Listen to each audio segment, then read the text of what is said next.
Good afternoon, everyone. Thank you for being here. It's great to see you. I'm Dr. Schaff, and I'm the director of the HEAL program, Humanities, Ethics, Art, and Law program here at USC. And I want to welcome you to today's art event. Today's event brings the work of artist patients to our community in order to foster enhanced understanding between patients and future healthcare professionals, and we're so glad to welcome you. Ted Meyer is our artist in residence, and I'm going to let him introduce our guest in a moment, whose work is in the gallery. I hope you've had a chance to see that, but we'll also get to see it here this afternoon.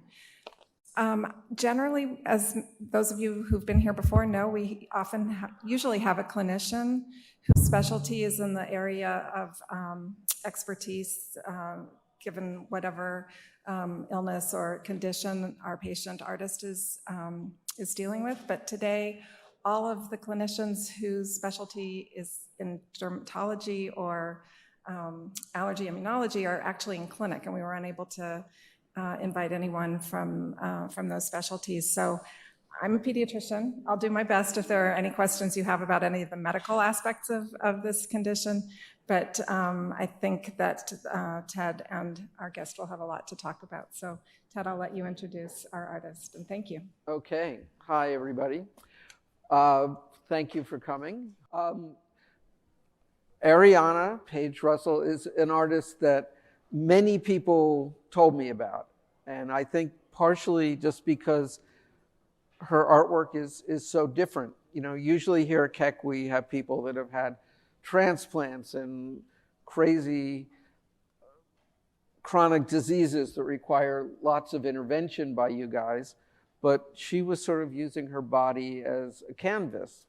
So I just thought it was so interesting. She's shown this work all over the world, at museums and medical schools, so we're very happy to have her here. All right, so I always start out so you guys know how prevalent whatever we're talking about is. So, what's the exact pronunciation? I say dermatographia.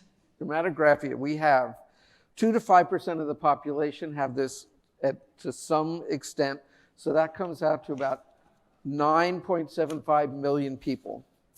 And if skin or autoimmune or these sorts of illnesses are what you're interested in, I went to the American Academy of Dermatology site, and here's a couple other numbers for you and a couple other conditions, and you can see.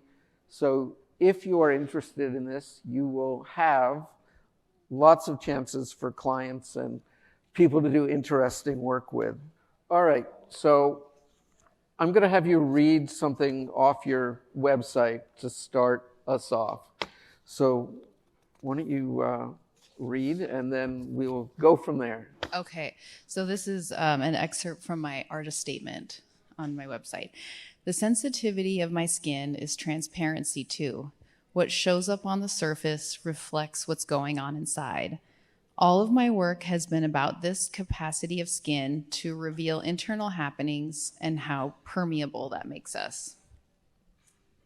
So we always talk about how artists are telling their story through their art, and their images let us know not specifically the medical details of their lives, but the emotional details. So in your statement, you're talking about what's going on the outside is reflective of what's going on the inside. So why don't you talk about that for a sec? My interest in skin actually started before I started making art with my dermatographia, and it started because my face blushes really easily. I have fair skin and just very sensitive. So anything, even if I wasn't embarrassed, I'd be like laughing too hard, and my face would get red, and people would always say, "Oh my God, your face is so red," and "Oh, look at you, you red face," and then that makes it worse. If any of you know what it feels like to blush.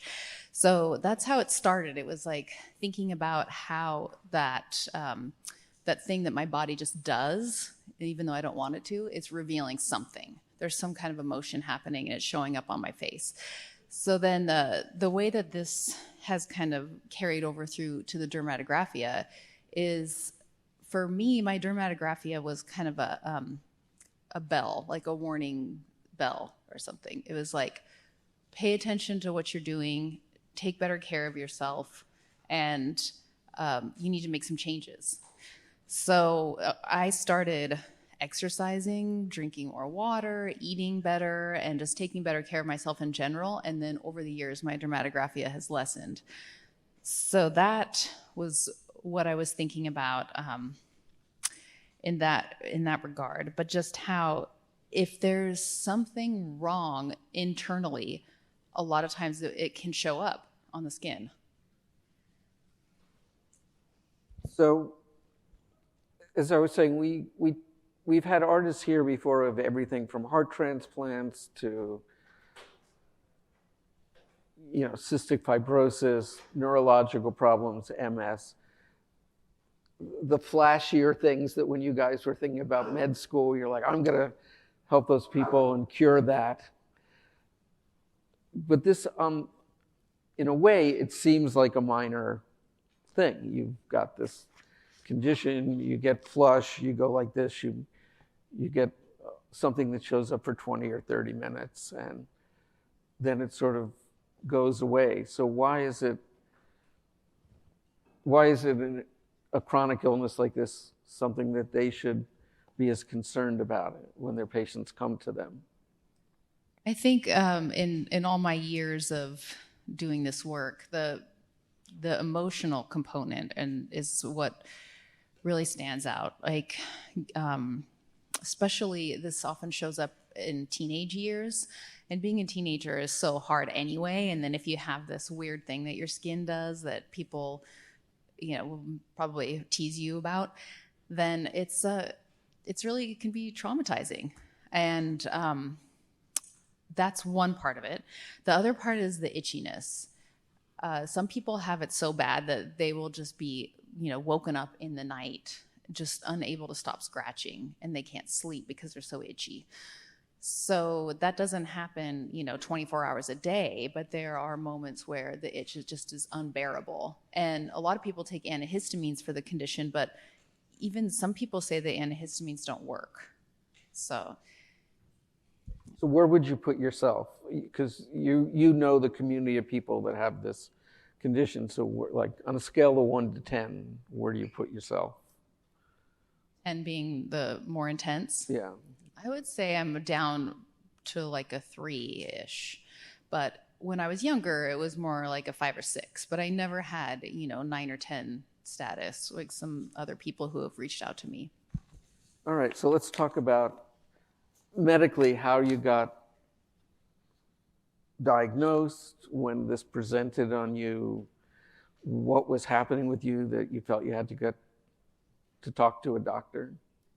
Well, first of all, I didn't know that I had some condition. I thought my skin was just really sensitive, and that if you have really sensitive skin, your skin just welts. I didn't realize that that's like not what normal skin does.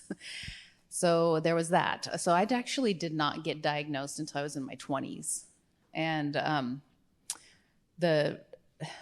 it kind of is, I'm going to tell the story a little bit later when we're talking, but basically I had some people tell me, you should go to a doctor and find out what that is, because that's not normal. So I was actually in grad school at the time in Seattle. I went to University of Washington, Seattle, and I was really lucky. I went to their medical center, and the doctor that I saw, she was able to diagnose me immediately.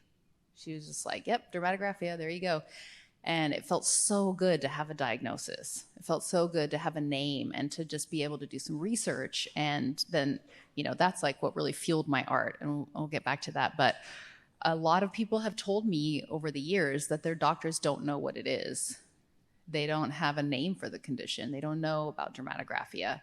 I think it's getting more common and there's more knowledge circulating now. But a lot of people told me nobody could identify what this was. Yeah, if you look it up right now, you'll get dermatographia, but you'll also get skin writing, which I think looking at this image is really apt. So let's talk about some of your art. When, other people that we've shown, they do artwork about their illness, but you are the artwork. It's a much more personal thing. So talk about your process a little bit. You're scratching yourself, how long you have to take a photo, your whole process, how you come up with your images, and why you're using your own body as your canvas. Okay, so this image, for example, this is something that I made while I was a grad student. This was part of my MFA thesis show. And I was thinking about, kind of back to the transparency of skin, or that idea of like revealing what's happening inside. Like, what if the skin had its own language that it can communicate to us with? So I was thinking it might be like just sounds, if we could, so it'd be like, ooh, ah, just like having these more like sounds instead of words. So this is actually says ooh or oh. And my son, he's 6, he's looking at this recently and he's like, what is that? Is it ooh or oh or something, But I said, oh, it can be both.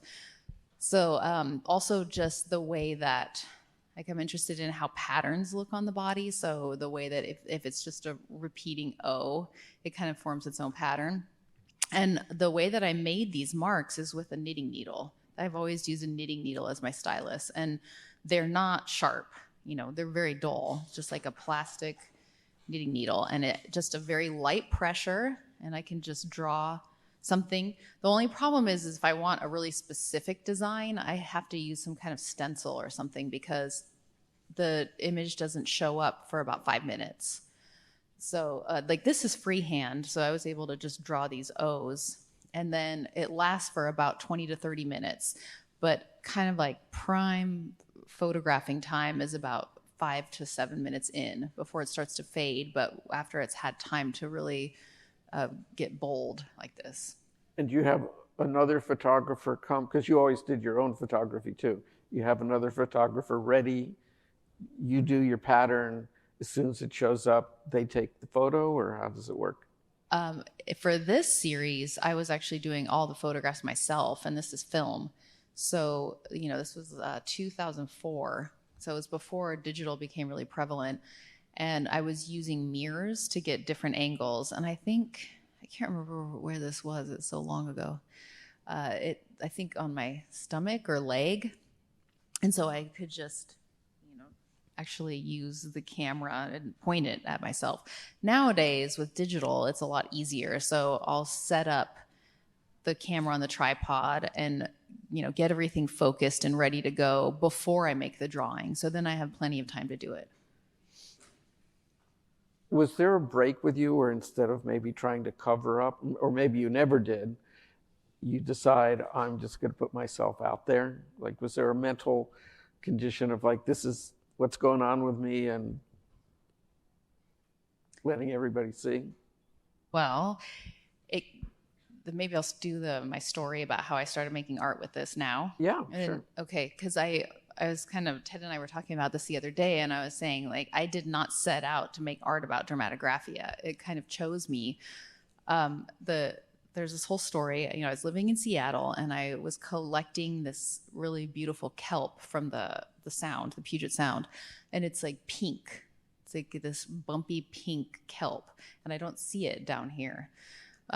But I was really interested in it because it looked like skin. So I've always been interested in skin and the body, even, as a budding young photographer in high school, college.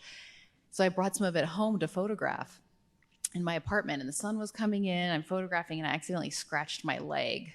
And I noticed that the dots, the little bumps that were forming on my leg looked like the kelp. So I photographed them. It was like, oh, wow, look at this on my leg. Photographed it, not thinking it was going to be anything. And then when I had my studio visit with my professors and peers and other grad students, they saw the kelp photographs, which is what I wanted to talk about, but then they saw their Dermatographia photographs on my desk, and they're like, wait a second, what's this? This is what we want to talk about. What's going on here? And then this is when they were actually the ones who prompted me to go get a diagnosis, because they were like, this is not normal.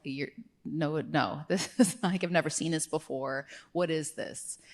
So then it was like, I never thought anybody would care about skin or what happened to my skin or dermatographia or anything. Well, at that point, I didn't even have a name for it. But turns out people did. So I was encouraged by the people around me in my, University of Washington community to pursue it. And like I said, this was part of my MFA thesis show. I did my MFA thesis on all of this work, and just took off from there. So back to the medical part, did you look for a dermatologist specifically, or did you have a general practitioner? How did you find the doctor? I don't think she had a specialty. When I'm trying to remember, it was almost 20 years ago. She was at the medical center, and I think she just happened to know about it. I don't think she was even a dermatologist.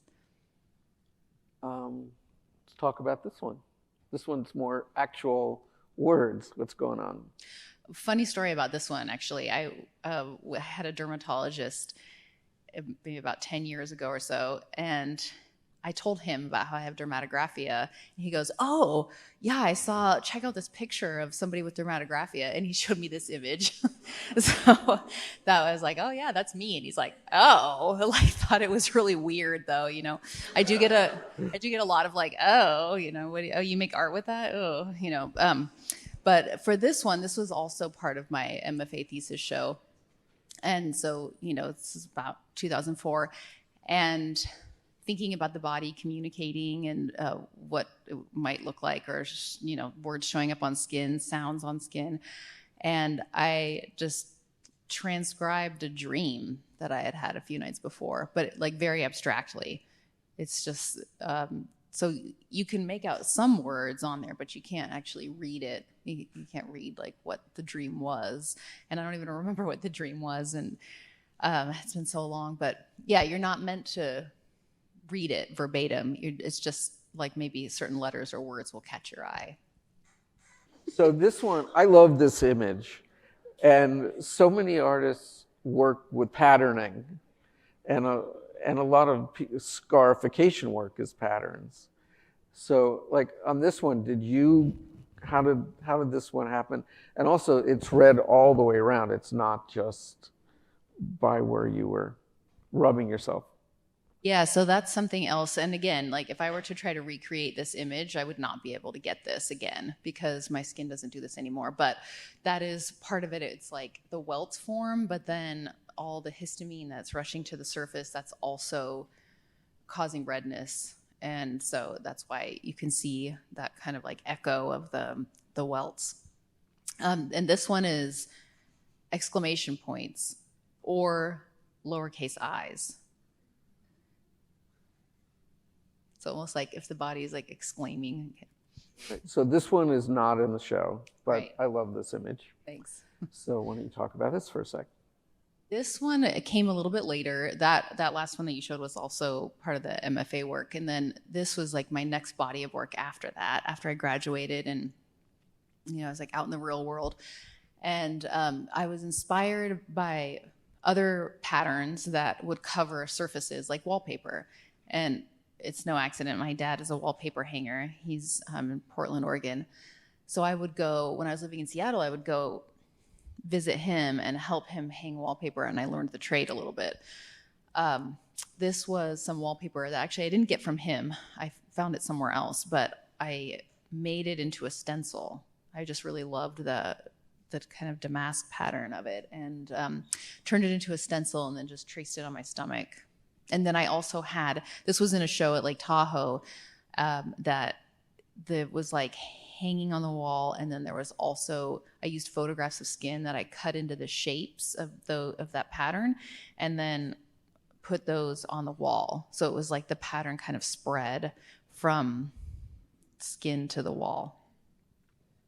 Just looking at how your body reacts, can you wear tight things? Can you wear something where maybe a piece of metal hits you and repeatedly, and what happens?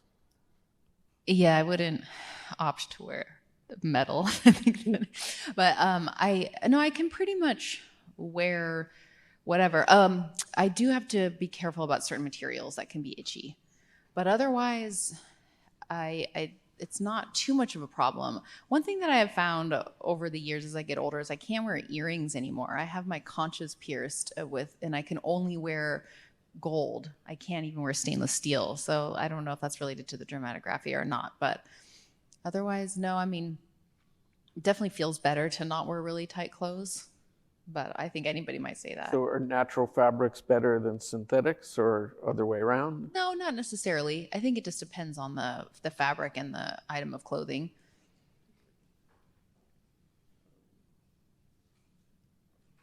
More patterning? Yes, this went with the last one. Although this is not a wallpaper image. This was actually, I had a sweater that was like a vintage loose knit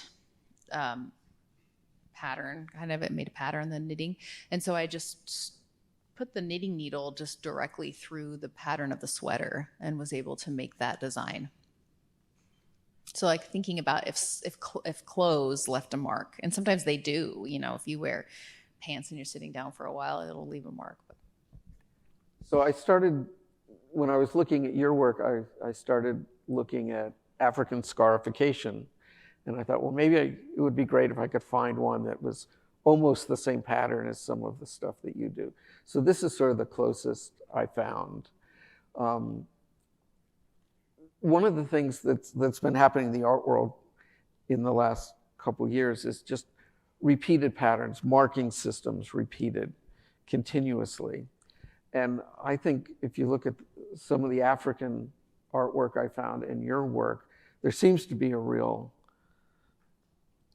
convergence in how you approach decorating your skin along with some of these people. It's not a question, I'm just, as an artist, what do you think? I have had a lot of people actually ask me if those are scars and if it's scarification. And it's like really hard for some people to look at because they think that I'm harming myself. Where I don't know, I mean, I think that scarification is beautiful. I have looked at that in the past because I've been asked about it. So I feel like I need to be aware of what is happening in other cultures. But I'm always inspired by how people use pattern, especially on the body.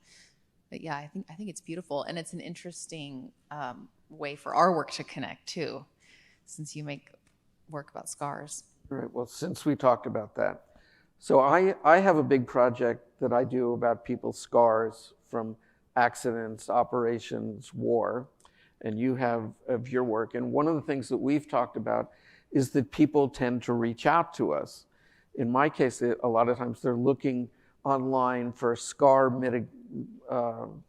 medications, things to mitigate their scars. And I don't know exactly what they'd be Googling for you, but we both get lots of emails and pictures from people reaching out, looking for community, because a lot of times they don't know people that are going through the same thing. So you've brought a couple of these letters that people have sent you. And also, before you read them, talk about the responsibility as an artist doing work about an illness, and then people reach out to you. You sort of become an advocate just by doing your work. Yeah, I feel like I've become kind of a spokesperson for Dermatographia because of everything that's happened. So that one of the images, a couple images back, my friend was updating my website for me, and he did this surprise thing. He didn't tell me about it, but he submitted one of my images to one of the ones where I did the wallpaper design, and he submitted it to a blog called It's Nice That. And at the time, they were really big, so he wasn't sure if they were going to publish the image or not. Turns out they did, and it went viral. And like for that time, this was like 2008. It was a pretty big deal. It was like my website went down. Like that was how many people were looking at my work after that. So then I started getting all these emails, and one of the emails was, the headline was like, "Hello from Kelsey at ABC News 2020." And I was like, oh, this isn't real. And what is this? And then it turns out it was real. So they flew me to New York. I was still living in Seattle at the time. They flew me to New York, and we did this interview. So I was on 2020, and you can actually find the clip on YouTube. It's pretty funny, but some of these letters that I have with me today are in response to that segment that they saw in 2020. And I think it's cool that it was something that was like, it's like mainstream media, you know, it's not some art outlet. It's not like Art in America TV show or Art 21 or something. It is like mainstream media. And they have interesting stories. So here is one that was in response to seeing that segment. Hey, Ariana, thanks for taking the time to write me back. I know you must be busy. Doesn't your body itch? God, my skin is so uncomfortable. I watched your interview on ABC and you didn't seem bothered at all by it. Ha ha. I was like, isn't that making her crazy? It doesn't hurt me when I do that necessarily, but it makes me itch. Even when I take pills to calm it, the rash still comes up, though not as bad. After I read that article about you, I went on a message board about it, and some people's reaction is so bad that medicine doesn't even work for them. It sucks because since it's totally non-life threatening, nothing will ever be done for these people by the medical community. For me, God forbid Zyrtec was ever taken off the market, or I'd seriously just have to go and take a dirt nap. I don't know what a dirt nap is. It's that uncomfortable. If you do a site, you should have a page that gives info about all spectrums of the people so that people like that have a voice. I know for you it's more about the art of it, but for me it's something that I have to live with every day that is ridiculously irritating. If you featured something about the negative aspects of it, I would surely send you pictures of my skin. If it raises awareness for people who are suffering, I'm totally for it. I'm for it either way, but I just don't want people to think it's something as simple as that and further dismiss it, you know? Anyway, thanks for bringing this subject to light. Having never met anyone with this problem, it was really interesting to see it on TV. So that one is, I thought that was a good one to read because, you know, it's like, and like what you were saying earlier, well, this condition doesn't seem to be that bad. But for somebody who experiences that daily, it is. It's very bad. What did you, I don't know if you have your response, but what did you write this person back? Oh, just, you know, I mean, I've always taken time to write people back with compassion and understanding that, you know, I'm very fortunate that I've never had to take antihistamines. I've also chosen not to. But, you know, it's like, it's not for everybody. Some people can find ways to heal their skin and it will be okay like me, or some people will need to rely on antihistamines for a long time. So I have made a site since then too. Like she said, if you make a site. So I do always talk about how there's people who experience it differently than me. But I always want to be like hearing people and compassionate and responding so they know that I hear them and it's not just about me. And, you know, even though it's my skin and my body. But another one that I was wanting to read is this kid who's 16 years old. She says she's had it since she was 9 and never knew what it was. I had gone to my doctor and he had no clue what it was. Until tonight, I had no clue anyone else lived with this strange yet somewhat fun condition. I am very much into photography and art and never looked at my skin order, not really a disorder to me anymore, as a way to express my creativeness. Tonight, my mom was just flipping through the channels in her room when suddenly she shouted, "Go to 2020, hurry." I went to the channel and a wave of calm washed over me, seeing you not being held back like I am, but don't intend to be anymore because of Dermatographia really just opened up my head. So I just really want to say thank you for putting a name to the weird raised skin designs that I get by just bumping or scratching into nothing. And thank you for making me think my skin is beautiful.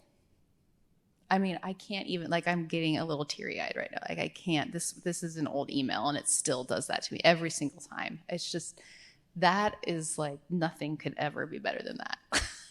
You know, that kind of connection. Yeah, I've literally gotten emails where I open it up and somebody's from Africa, their hand had been chopped off during one of the civil wars. And it was sort of like, I thought you'd like to see this with a little happy face, you know. And it's amazing because everybody, once they know they can talk to you, it opens up a whole thing, especially if they felt isolated. Yeah. Yeah, and a lot of times people do because it's something abnormal, you know, and something that is considered unsightly because it's different, or, you know, we like expect everything to be all airbrushed like it is in the magazines or whatever. And that's not real. And then there was another one that I was going to read, but it just is basically like, we didn't know there was anyone else with this condition until last night when I happened to turn on the TV. I have asked doctors for years. They looked at me like I was crazy. Dermatographia has been a big part of our lives. Thank you for letting the world know about this.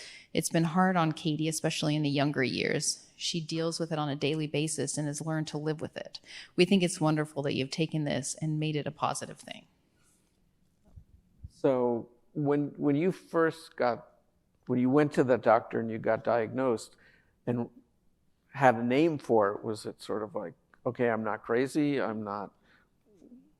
Yeah, it was a lot of relief. A lot of relief to be able to have a name for it and to just understand it. Like, I'm a person who really likes to understand what's going on. Like, if a doctor or somebody says, you have this, and then I'm like, okay, and like, what do I do about it? Why is this happening? What can be done? What, you know, like, I want to know everything I can about that condition or whatever it is. So I was able to do all this research, and it just like, it opened up so much for me. And then it just started to make a lot of sense for me to continue making art about it. So in the first, I think it was the second letter, the young girl said she doesn't have a disorder anymore. She just has an order. And skin order. And you had told me a story about a doctor talking to you about you were suffering from something, but you didn't feel you were suffering. So since a lot of these guys are new, why don't you talk about the importance of words when they're talking to not just you, but to all their patients? Yeah, I mean, I know that's just kind of like medical terminology. You say like, oh, well, this person is suffering from dermatographia, or this person suffers from, I don't know, whatever condition. But maybe they aren't suffering with it. Maybe there's discomfort, but maybe they wouldn't call it suffering. So it's like saying that somebody is suffering from something. I feel like that's naming their experience in a way that is unnecessary. So if ever anybody writes about my work or anything, I always make sure that they don't say that, because it's just terminology. People just default to that. The one that I hear a lot is, because of my condition, is, and I hear people refer to other people with it, oh, you're brave. But I don't feel having a genetic illness, it's not like I chose it and wanted to fight a battle.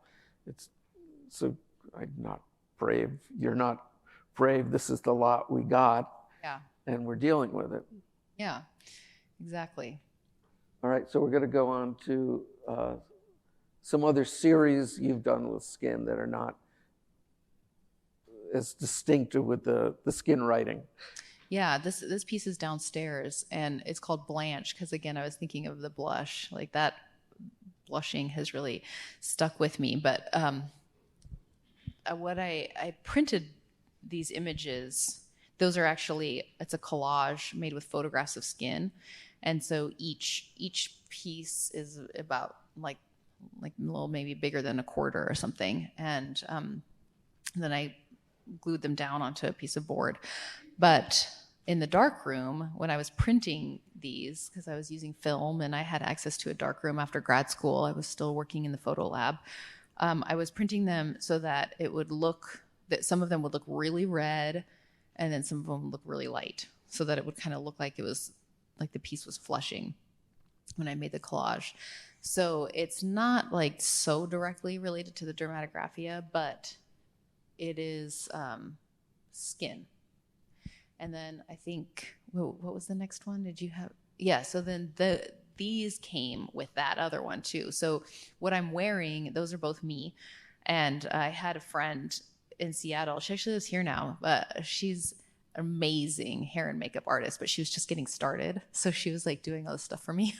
And I wish I could find somebody like that again. Now she's way too busy and she does something else. But those that I'm wearing are tattoos that I made with photographs of skin. So the collage that Ted showed before, that was just one of them. But there's a small one that's also downstairs that is looks like not the triangle, the diamond shape, but the other one.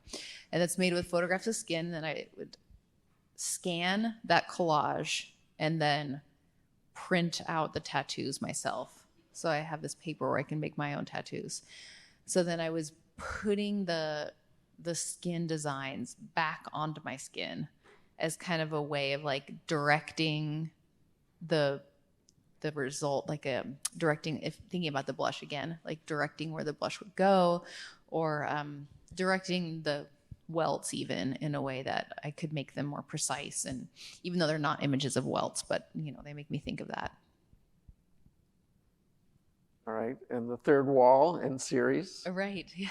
And actually, I have some temporary tattoos with me, so if you're interested, I have some if you want one.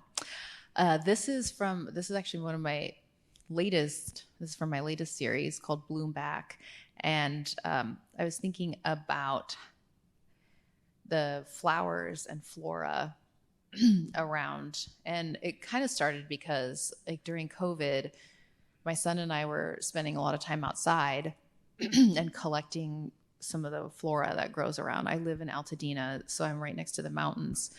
And this is a wild horehound, which grows, it's a native plant. So I was collecting these plants and then seeing what kind of patterns they would make on my skin. So it's kind of like a cross between an imprint and the dermatographic response. But again, like this is the peak response, and it's not like those images that you saw earlier that were like really, really welted. So, but thinking about if my skin is responding or talking or doing something, it's blooming back. Like thinking about the dermatographic welt is like a bloom. It's blooming back at the plant. So that's why the series is called Bloom Back. And same with this one. These are marigold seeds that my son and I collected and from our yard. And they didn't make the welts quite like the last one, but it's also a different texture. And again, my skin just doesn't do what it used to. If you think about that one with my legs, with like the words on my legs, that was like so extreme. And then I just can't get that response anymore.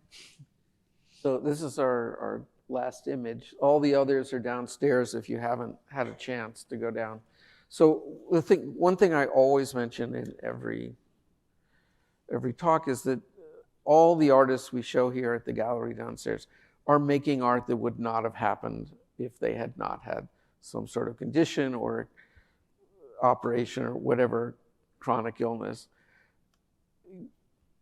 How do you think your art would have been had you not had this as a focus? Because I always like to point out to you guys, a lot of creativity, a lot of writing, all these things come from stress and people being, it's not unusual for a writer to write about their misery, but people aren't always used to seeing artists deal with adversity visually. So what do you think you'd be doing if you weren't doing this? Well, I don't know. Like I said, there was always that interest in the body and skin and the blush. And so I would have, what I was doing is like what I was doing with the kelp. I was kind of finding stand-ins for that idea of skin and the body. And then it was like, oh, I can just use skin. I don't have to find a stand-in. So, I was like trying sculpture and all kinds of things, but photography has just always been my favorite thing to do. So maybe I would have been photographing other people's skin, and I don't know. Actually, that's something that I would really like to do, is photograph other people's dermatographia. I've never actually done that. I've had people send me their own images of their dermatographia, but I've never had like models come into my studio and to photograph. Dr. Shav, would you like to add a medical angle to this? And if anybody has any questions, there's a microphone over here. Yeah, thank you. So interesting, and thank you so much for sharing your story and your work. I wish my dermatology colleagues were here, because they would tell us a little bit about the medical etiology. From what I learned, and I did learn about it, I can't remember whether it was in med school or residency, but it's not totally understood. It is thought to be a histamine a mast cell-mediated process for some people, not for everyone. Hence why some antihistamines would work for some people and not for others. Certain medical conditions can make it occur or exacerbate it. But what I found most interesting, when we teach about dermatology, and when you have that system in your curriculum or come to sessions on dermatology, one of the things that dermatologists tell us is that the skin is the largest organ in the body. And I found it interesting that that's, what you are interested and drawn to, regardless of, your condition. But also, they will tell us, there's a whole lecture in our curriculum on skin manifestations of systemic illness. So when you talked about your skin or skin talking or revealing emotions, the skin does tell us a lot about what's going on. And I love that, the sort of metaphor of that became the way, you express yourself. And yet, medically and scientifically, it is also telling us stuff about many conditions that we have. So I think this is just fascinating. Well, yeah, another thing that you just reminded me, I've had a lot of people say that they also have some kind of autoimmune condition. So a lot of people think that dermatographia is a non-immune condition, but it's technically not, correct? As far as I understand it, it's not. That's what I've been told. It's somehow linked to autoimmune. Does anyone have any questions for our artist or for Ted? I think so, but I think not always.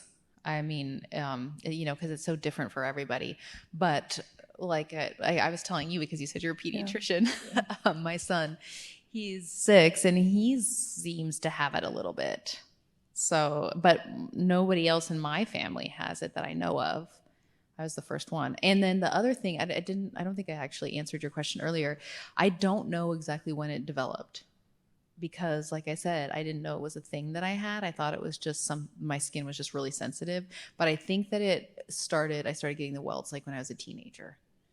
We were talking on the phone, trying to get our questions squared away. And I just kept imagining if I had this when I was like 8 or 9, and I would have just sat in school when the teacher was talking and drawing all day and paying absolutely no attention. So it probably popped up a little later because it would have been amazing to just do art all day. And I couldn't have gotten yelled at for drawing on the desk like I used to when I was a kid. Yeah, I know.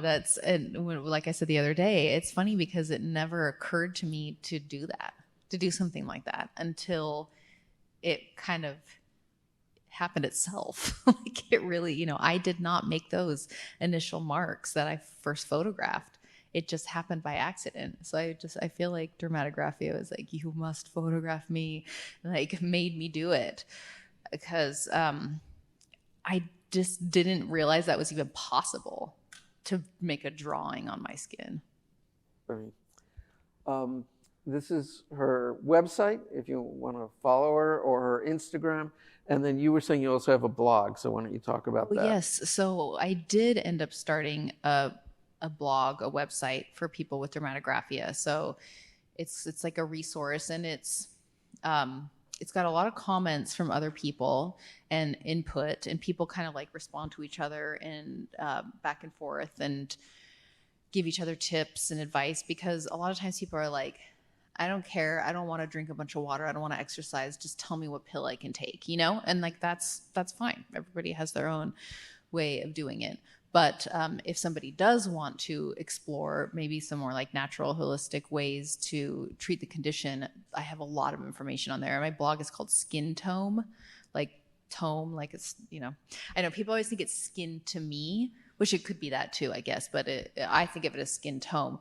So I just go into detail about like things like healing my gut and, like just being careful about what I put into and on my body. And like you said, skin is the largest organ of the body. So what you're going to put something that has like disgusting toxic ingredients on your skin, that gets absorbed. It goes right into your system. Oh. I'm curious for those of you in the audience, before today's presentation, how many of you have heard of dermatographia? Oh, good number. Okay.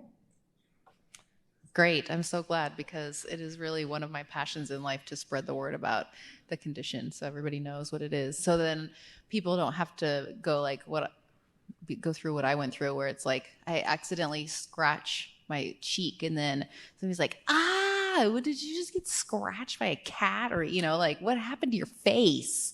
It's like, who wants to hear that? Who wants to hear somebody say, what happened to your face? So anyway, now if you see somebody with a big welt on their face, you'll know. So one thing I just want to say, there's so many illnesses like this that have small, well, this one, like we said, can have 9.5 million people.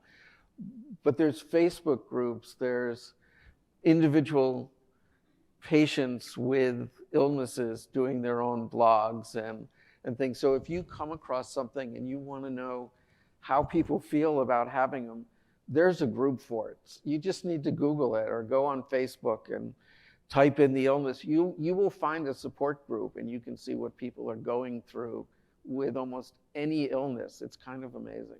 Yeah, and actually, physicians will often suggest those kinds of forums for patients for a community of support. And I've had many colleagues who are aware of what's happening in the community forums like that, so they can offer that as a resource as well, so people can connect with other people. One thing that I also wanted to share, I just thought of, is there's been kind of an uptick in cases because of the vaccines. So a lot of people, it seems like a large number of people have developed dermatographia because of the COVID vaccines for whatever reason. So I've been getting a lot of emails and stuff about that. And I am very much pro-science, pro-vaccine. But it's like, I wonder, what the link is there, where they don't have anything else come up, just all of a sudden they have dermatographia. What's the expression? Correlation does not mean causation. So we don't know. Any other questions? Yes. Yeah, I have just never really felt the need to treat it, so that hasn't changed. Although it did encourage me to make some diet and lifestyle changes that have lessened the severity of the condition for sure. But when I first started doing this work, it was very, very uncomfortable for me to be using my own body. And then especially when I started doing the stuff where you can actually see my face, some of it's downstairs, but that was really hard. I hate being in front of the camera. So it was kind of like a good challenge, to get comfortable in front of the camera. But it's part of it is like getting older too, I think. Just now that I'm in my 40s, it's like I don't care as much about what other people think. I still want to look good and feel good, but I'm not as concerned as I was when I was younger with how I look. And but as far as accepting my body, that's kind of like accepting my body as a whole. But with the dermatographia, having that outlet or that expression of it has definitely helped. It's because it's given me the courage to respond to people in in a more empowered way. Or, if I get I don't get those comments much anymore because my skin doesn't really do that as much. But when, like I said, if I would have a scratch somewhere and people would freak out and wonder what was going on, then it's it's embarrassing. It's uncomfortable. But then once I made a switch, okay, sure, you want to talk about this? I'll talk about it. I'll tell you all about it. And this is what it is. And you can make art with it. And, so it's definitely affected that. All right. Well, thank you so much for being here. Thank you. Thank you for having me. For sharing your art.